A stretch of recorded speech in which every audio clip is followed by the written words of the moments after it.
Hello everyone. Welcome back to Guide Pro. In this video, I will show you how to lock your phone to just one app using screen pinning.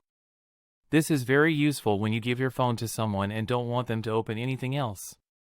For example, if someone is playing a game, watching a video, or making a call on your phone, this feature will make sure they cannot access other apps.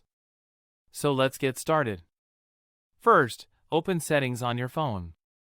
Now search for screen pinning or app pinning depending on your phone. Open it. Here, turn on Use Screen Pinning. Also make sure to enable Ask for Unlock Pattern before unpinning. This is very important because it will prevent others from exiting the pinned app without your permission.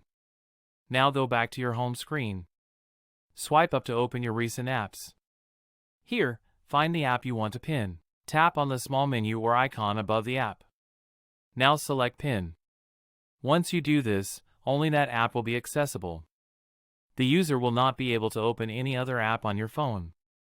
However, keep in mind that some things like notifications or content inside the app may still be visible. Now to unpin the app, swipe up and hold the screen for a few seconds. Your phone will ask for your password or pattern. Once you enter it, the app will be unpinned. So this is how you can lock your phone to one app using screen pinning. If this video helped you, make sure to like the video and subscribe to Guide Pro.